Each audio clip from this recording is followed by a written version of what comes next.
여러분, 구원의 궁극적인 상징으로 여겨지는 십자가가 사실은 여러분을 위로하고 안심시키기 위한 게 아니라 지금의 여러분을 완전히 파괴하기 위해 고안된 장치라면 어떨까요? 오, 시작부터 굉장히 강렬한 질문이네요. 그쵸. 보통 사람들은 그 절대자나 신앙을 찾을 때 내 삶의 문제를 해결해주고 나를 좀 더 나은 곳으로 이끌어줄 약간 안전망 같은 걸 기대하잖아요. 맞아요. 다들 위안을 얻고 싶어 하죠. 그런데 오늘 우리가 심층 탐구할 이 자료의 관점은 완전히 반대입니다. 우리가 아는 그 2000년 전의 십자가 사건을 그냥 흔한 종교적 교리나 주일학교의 감동적인 이야기로 보는 게 아니에요. 네, 전혀 다른 차원의 접근이죠. 오히려 인간의 욕망, 비대해진 에고, 그리고 그 자아가 철저히 산산조각 나는 심리적 해체 과정으로 아주 매섭게 회부하고 있습니다. 우리가 흔히 종교적 도구마라는 두꺼운 포장지에 싸서 신성하게만 모셔두었던 그 사건을 보편적인 인간의 정신분석학적 텍스트로 다시 읽어내는 거죠. 아, 정신분석학적 텍스트요? 네, 특정 종교의 틀을 벗어나서 인간이 어떻게 자신의 거짓된 자아를 깨부수고 진짜 본질에 도달할 수 있는가에 대한 아주 극단적이고 날카로운 통찰을 담고 있습니다. 자, 그럼 본격적으로 한번 파헤쳐 볼까요? 이 사건에 가진 파괴적인 본질을 이해하려면 제3자의 입장이 아니라 그 사건을 눈앞에서 직접 겪었던 사람들, 그러니까 제자들의 시선으로 아주 깊숙이 들어가 봐야 한다고 텍스트는 말하고 있습니다. 네, 그게 아주 중요한 출발점이죠. 이 사람들은 그냥 좋은 가르침을 얻으려고 주말에만 모임을 나갔던 게 아니잖아요. 그렇죠. 취미생활이 아니었죠. 갈릴리 호수에서 평생 어부로 삼았던 배와 그물을 버리고 심지어 가족까지 뒤로 한 채 자신의 모든 생애를 걸었습니다. 진짜 인생의 모든 칩을 한 사람에게 완전 올인한 거죠. 맞습니다. 그런데 여기서 우리가 그 절대적인 헌신의 이면을 들여다보는 게 중요합니다. 겉보기에는 되게 숭고한 종교적 따름 같지만 사실 그 밑바닥에는 엄청난 욕망이 자리 잡고 있었어요. 욕망이요? 에고를 버린 게 아니라 오히려 욕망이 있었다는 건가요? 네. 제자들에게 그 대상은 로마 제국의 압제에서 이스라엘을 해방시키고 자신들을 새로운 세계의 정점으로 이끌어줄 세상 임금이었던 겁니다. 아, 세상 임금이요? 즉, 자신이 따르던 스승은 단순한 훌륭한 스승이 아니라 자신들의 억눌린 야망이나 세상에서 성공하고 인정받고자 하는 그 이기적인 욕망이 전부 투영된 거대한 스크린이었던 거죠. 와, 그러니까 내 욕망의 결정체이자 내 인생의 전부였군요.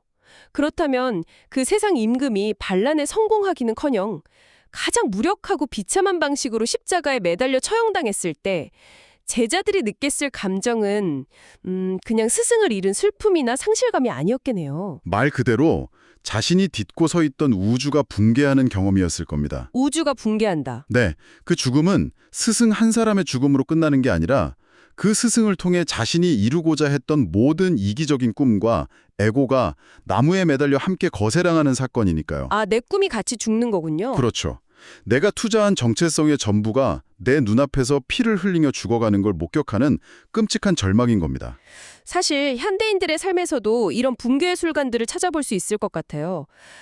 예를 들어서 누군가 자신의 20대와 30대를 전부 바쳐 어떤 회사의 성공이나 완벽한 커리어를 좇았다고 가정해보죠. 아주 좋은 비유네요. 그 타이틀이 곧 내 정체성이고 나를 세상에 증명해줄 유일한 구세주라고 굳게 믿었던 겁니다.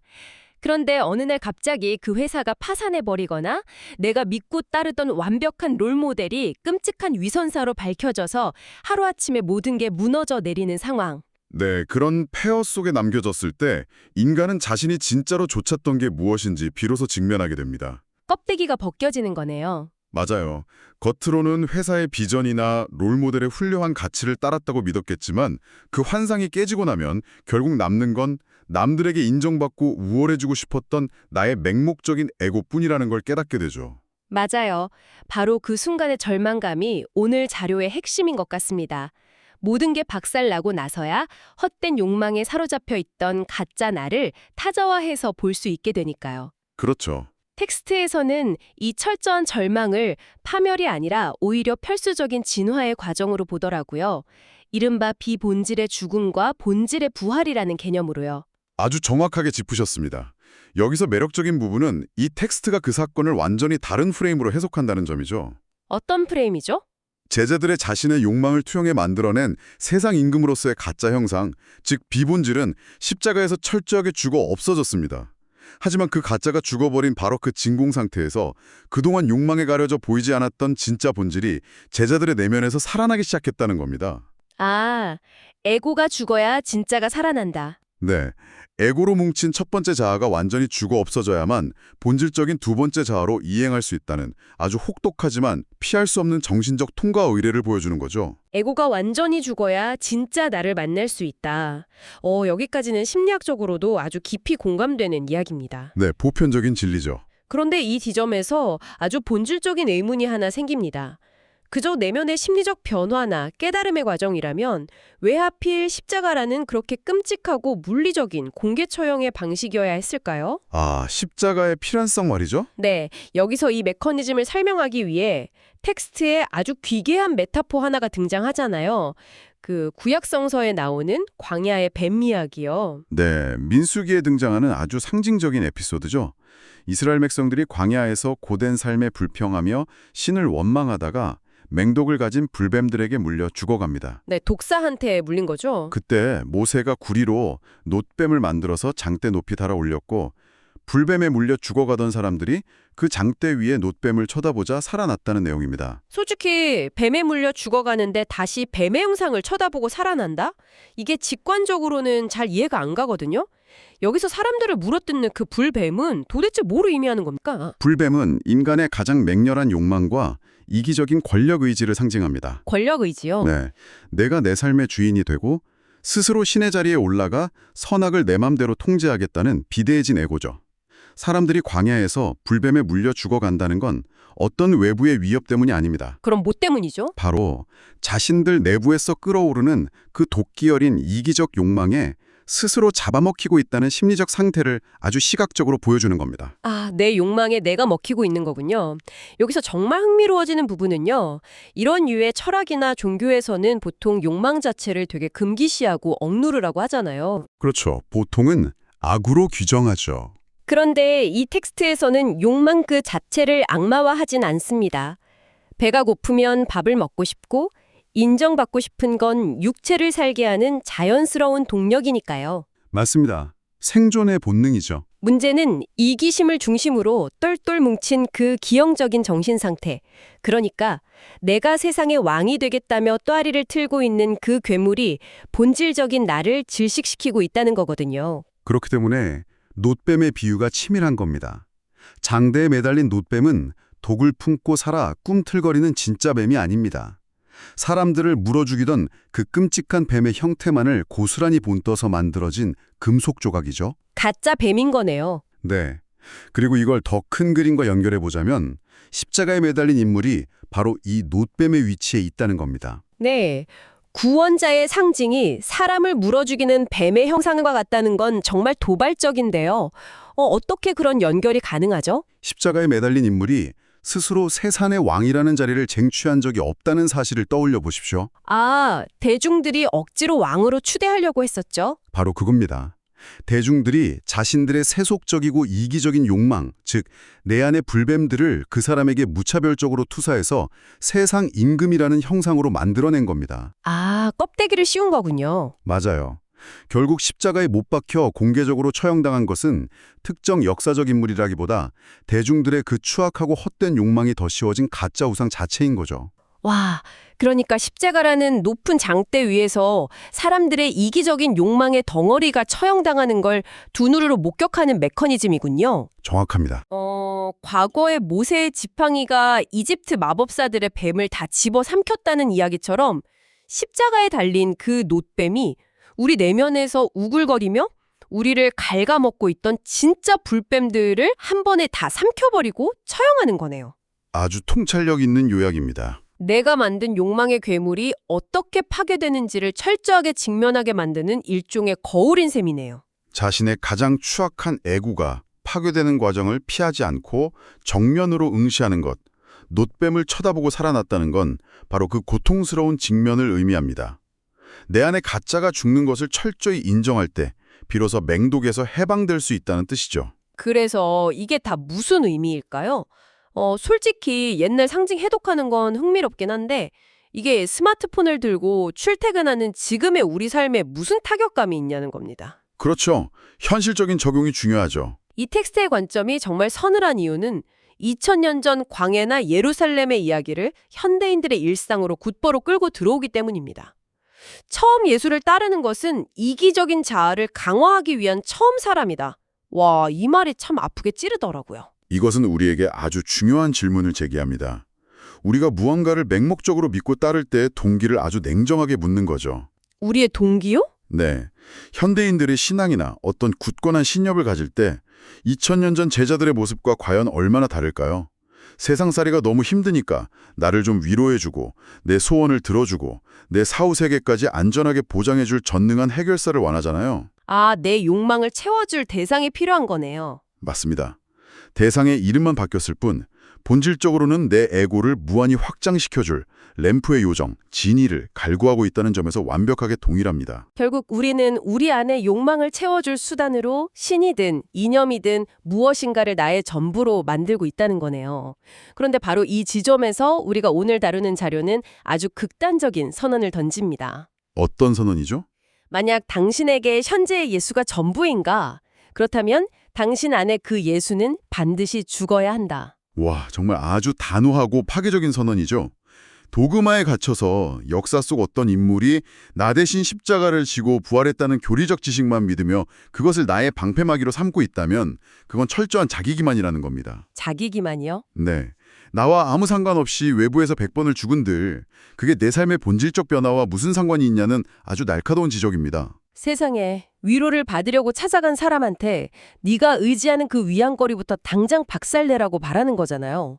함께 죽지 않았는데 어떻게 함께 부활해서 새로운 삶을 살겠느냐. 그렇죠. 이 말은 결국 내가 어떤 신념이나 종교를 통해서 얄팍하게 얻어내려던 내적 평안, 나 구원받았다는 그 달콤한 착각, 천국에 대한 이기적인 열망까지 완전히 돌 하나 남지 않고 무너져 내려야 한다는 뜻이네요. 정확합니다. 내가 안전하다고 믿기 위해 내 손으로 정교하게 조각해낸 구세주의 형상을 내 스스로 십자가에 매달아 죽여야 하는 과정입니다. 내가 직접 매달아야 한다고요. 네. 평생을 기대어온 기둥을 자기 손으로 부러뜨려야 하니 살을 애는 듯한 고통이 따르겠죠. 하지만 이 과정에는 어떠한 타협이나 자비도 없습니다. 잔인하지만 피할 수 없는 거군요. 맞아요. 내 에고가 뭉쳐진 그 가짜 전부가 완전히 소멸해야만 그 텅 빈 자리에 비로소 새로운 본질이 세워질 수 있다는 절대적인 법칙을 이야기하는 겁니다. 내 안의 환상과 에고가 투영된 대상을 내 손으로 부수고 떠나보내야만 진짜 나를 만날 수 있다. 이쯤 되니 머릿속에서 한 가지 생각이 선명해집니다. 잠깐만요. 그렇다면 이 철저한 파괴와 부활의 메커니즘은 기독교라는 특정 종교의 전유물로만 볼 수 없겠다는 생각 말이죠. 오, 훌륭한 접근입니다. 결국 인간이 언어나 도그마, 자신이 맞는 이념의 감옥에 갇히지 않고 진정한 깨달음으로 나아가기 위해 반드시 거쳐야만 하는 일종의 보편적인 철학적 프레임워크라고 볼 수 있겠네요. 정확히 그렇습니다. 십자가라는 상징은 반드시 특정 종교의 이름표를 달고 있어야만 유효한 것이 아닙니다. 그럼 또 어디에 적용될 수 있죠? 인류 역사 어디에서든 어떤 개인이 누군가를 완벽한 구원자나 흠결없는 이념으로 삼기다가 어느 순간 자신이 만들어낸 그 실체의 허구성을 뼈저리게 마주하고 그것을 과감히 산산조각내어 떠나보내는 결단을 내린다면 바로 그 사람의 내면에서 실제적인 십자가 사건이 일어난 겁니다. 아, 그래서 이 맥락을 설명할 때 불교의 그 파격적인 화두를 끌어오는 거군요. 길을 가다 부처를 만나면 부처를 죽이고 조사를 만나면 조사를 죽이라, 살불살조라고 하죠. 네, 아주 적절한 연결입니다. 사실 처음 이 명언을 들었을 때는 신성모독이나 엄청 폐륜적인 말이라고 생각했는데 오늘 우리가 해부하고 있는 십자가의 메커니즘과 놀라울 정도로 완벽하게 겹쳐집니다. 붓다의 가르침을 얻기 위해 붓다라는 형상 자체를 파괴해야 한다는 그 역설이 동일하죠. 인간은 자꾸만 눈에 보이는 대상, 굳어진 관념, 외부의 권위에 기대어 자신의 나약한 에고를 보호하려 합니다. 자꾸 의지하려고 하니까요. 맞아요. 내 머릿속에 이것이 정답이다, 이것이 부처다라고 고정해놓은 그 관념의 우상을 끊임없이 베어 넘기지 않으면 우리는 영원히 자신이 만든 환상 속에서 쳇바퀴를 돌 뿐입니다. 진리는 어떤 화려한 교리나 말의 틀 안에 갇혀있지 않으니까요. 신라시대 원효 대사가 해골의 고인물을 마시고 모든 것이 내 마음에 달려있음을 깨달은 뒤에 그동안 얽매여 있던 모든 불교적 규율과 도그마를 미련 없이 던져버리고 저잣거리로 나간 삶도 떠오르네요. 그것도 완벽한 예시죠. 자신이 평생을 바쳐줬다던 불교의 교리라는 단단한 껍질을 스스로 깨부수는 또 다른 형태의 십자나 사건이었던 셈입니다. 네. 그런 도그마의 껍질들을 찢고 나갈 때 우리의 이해는 무한히 확장됩니다. 그렇다면 이 치열한 자아 해체의 끝, 십자가를 온전히 통과한다는 것은 결국 어떤 상태를 의미하는가? 흥미롭게도 이 자료는 처음 이야기했던 구약성서의 비유, 창세기 사라의 이야기로 다시 돌아갑니다. 사라의 이야기요? 네, 그 상태를 경수가 끊어진 틀을 바라보며 허허로운 웃음을 지을 수밖에 없는 늙은 여인의 애잔한 눈망울이라는 아주 시적이고 깊은 이미지로 표현하죠. 경수가 끊어졌다 중 생물학적으로 더 이상 어떤 생명도 잉태할 수 없는 완전한 불임의 상태잖아요. 그 텅 비고 메말라버린 육체적 현실을 비유로 가져오는 이유가 뭘까요? 인간이 쥐고 있던 모든 젊음, 가능성, 세속적 욕망, 그리고 내가 무언가를 이룰 수 있다고 굳게 믿었던 에고의 환상이 마지막 한 톨까지 완전히 사그라진 절대 영도의 상태를 말합니다. 절대 영도요? 네, 더 이상 내 힘이나 내 의지로는 아무것도 만들어낼 수 없다는 철저한 무력감과 절망의 끝이죠. 하지만 역설적이게도 그 텅 빈 공간, 완전히 비어진 그 허허로움을 도망치지 않고 끝까지 감내하며 통과할 때 비로소 철저히 죽은 줄로만 알았던 그 자리에서 전혀 다른 차원의 새로운 생명이 잉티되는 것을 경험하게 됩니다. 아, 비워져야만 채워지는 거군요. 네, 이것이야말로 종교의 경계를 초월해서 인간이 도달할 수 있는 가장 깊은 차원의 구원이자 재탄생의 과정인 겁니다. 여러분, 오늘 우리는 정말 밀도가 높고 숨가쁜 사유의 여정을 함께 했습니다. 오늘의 심층 탐구는 2000년 전의 십자가 사건을 그저 무고한 성인이 나 대신 억울하게 벌을 받았다는 단순한 대속의 교리로 남겨두지 않았습니다. 네, 우리의 내면을 철저하게 들여다보는 거울로 사용했죠. 맞습니다. 우리 안에서 또아리를 틀고 있는 이기적인 욕망, 그 맹독을 품은 불뱀을 정면으로 마주하고 내가 살기 위해 스스로 정교하게 만들어낸 완벽한 우상과 한상을 철저히 파괴함으로써 마침내 진정한 본질로 거듭나는 그 지독하고 아름다운 자아 해체의 과정으로 새롭게 읽어냈습니다. 오늘 이야기를 들으시며 여러분 내면의 풍경을 가만히 응시해 보셨으면 좋겠습니다. 현재 여러분이 절대로 놓지 못하고 두 손에 꽉 쥐고 있는 내 인생의 전부라고 믿어 의심치 않는 대상은 무엇입니까? 다들 하나씩은 있을 텐데요. 그것이 쌓아올린 커리어일 수도 있고 돈이나 지위일 수도 있으며 혹은 아주 고결해 보이는 종교적 신념이나 누군가에 대한 맹목적인 추종일 수도 있습니다. 어쩌면 여러분을 살게 하고 지탱해 준다고 굳게 믿었던 바로 그 대상이 사실은 여러분의 진정한 내적 성장을 가로막고 있는 가장 화려한 환상, 거대한 불뱀은 아닐까요? 자, 이제 오늘 시간에 마치며 여러분의 일상을 며칠 동안 끈질기게 따라다닐 아주 도발적인 질문 하나를 던지려 합니다. 여러분, 우리가 어떤 숭고한 신념, 철학 혹은 평생을 바친 삶의 목표에 대해 보여줄 수 있는 가장 위대한 헌신은 무엇일까요? 맹목적으로 믿는 게 아니라는 건 이제 확실하죠. 맞습니다.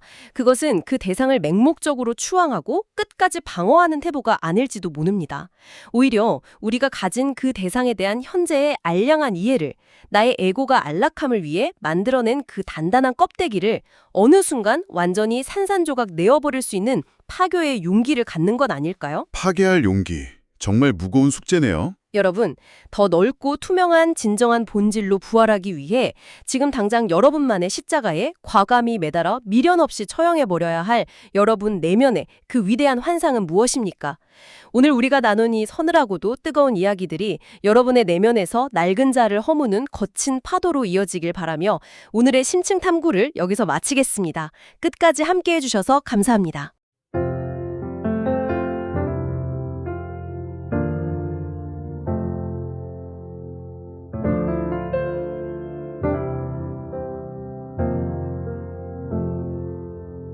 인간의 욕망이 비춘 그림자 거짓지 않은 무너져 내려 잠든 생명을 향한 길 위에 십자가가 비추네. 세상이 무시하는 죽어야만 내면의 그리스도 깨어나 철저한 부정의 길을 걸어야 진실을 마주하네. 광야의 노뱀처럼 욕망은 나를 버려 예수와 함께 죽음 맞이해 구원이 시작돼. 부활은 새 생명의 노래 절망 속에서 피어나 나의 전부였던 것 사라져도 새로운 배가 태어나. 종교의 경계를 넘어선 진리 성불도 초월도 함께해. 십자가의 빛은 모든 길에 보편적